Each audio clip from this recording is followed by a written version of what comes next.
A former FBI informant that was supposedly feeding information to Republicans in their attempt to impeach President Joe Biden might have been fibbing. Does this surprise anyone? Every time Republicans get even minutely excited about anything nowadays, it seems to end just like the majority of their sexual encounters, with embarrassment and disappointment. So let's take a look at how Republicans once again trolled themselves on this episode of Progressive Matters. A little more than an hour from now, an FBI informant whose bribery allegations were a big part of the House impeachment's inquiry into President Biden will be in court on charges that he was lying to investigators.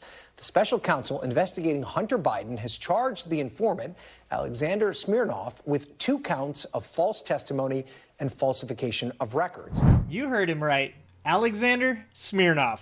Leave it up to House Republicans to go all in on a dude named after cheap vodka. But once again, what do you expect from the party that wholeheartedly backed Brett Kavanaugh? Sometimes I had too many beers. I liked beer. I still like beer. Had beers, have some beers. One beer, drink beer, drinks beer, drank beer, and drinking beer. You've probably had beers, Senator. We might need to stage an intervention. Smirnoff, a former FBI informant, told the FBI that executives from Burisma Holdings told him that Hunter Biden, who was a member of its board, and Joe Biden, who was the Vice President of the United States, were each paid $5 million in bribes to ensure the firing of Viktor Shokin, who at that time was Ukraine's top prosecutor. But in the court filing Tuesday, it was revealed that Smirnoff admitted that officials associated with Russian intelligence were involved with passing a story about Hunter Biden. Even special counsel David Weiss, who is a Trump appointee, admitted that the defendant's story to the FBI was a fabrication. But we all know how Jim Jordan handles accusations. Those allegations from the FD 1023 are now found to all be lies. So how does that impact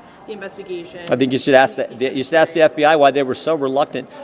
They told us if we don't, when we wanted to see the 1023, said this could jeopardize national security, the safety of this confidential human source. You can't know his name. They didn't want to show it to us. It doesn't change the fundamental facts. It doesn't change the facts. It does change the facts. Those are no longer facts. Those are not true. The 4 things I just said, they're absolutely true. But the Did Hunter Biden get put on the board of Burisma? Yes. Was he paid $1 million a year? Yes. Did Joe Biden condition the release of tax money for the firing of the prosecutor who was applying the pressure? Yes. All 4 of those things are facts, absolutely, regardless of what the confidential human source may or may not have. You said the 1023 is the most corroborating piece of information you have. It corroborates, but it doesn't change those fundamental facts. So now it's not true. Well, so okay, so it's the. Okay. First of all, the reason the FBI didn't want to disclose the report to Jordan and his clown show was because they most likely weren't certain that the information was verifiable, which seems pretty legit now. Not to mention the FBI isn't going to hand over an informant's identity without certain precautions. Second, did Jim Jordan literally count 1, 2, 4? Apparently being able to count to 4 even with the help of his fingers is beyond Jordan's limited mental capabilities. But let's just quickly go over 1, 2, 4. 1. Hunter being on the board of Burisma may have been bullshit for those of us that don't have powerful political parents, but it isn't illegal. 2, was he paid $1 million a year?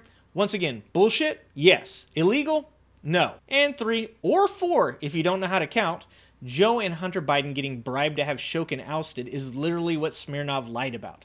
If you have read the transcript of Devin Archer's testimony, which Jordan conveniently left out when called on his bullshit, you would know that Archer said multiple times that Shokin was a huge benefit to Burisma, and they would not have wanted him ousted. He even helped in freeing up funds that Burisma needed. Look, I'm all for being upset that some rich kid got a job he might not have deserved. But let's keep it real. It's not illegal, and it's definitely not impeachable. If you don't believe me, ask Republicans and their supposed star witnesses. I have not seen any evidence that links President Biden to Hunter Biden's activities. I do not believe that the current evidence would support articles of impeachment. I am not here today to even suggest that there was corruption, fraud, or any wrongdoing. In my opinion, more information needs to be gathered and assessed before I would make such an assessment. Yep, that's what I thought. These people know they can sell their voters anything, though. Don't believe me? Check out this video where Trump sold some knockoff Air Force Ones painted gold for $400 a pair. Until next time, stay safe out there, and remember, get educated and get out and vote.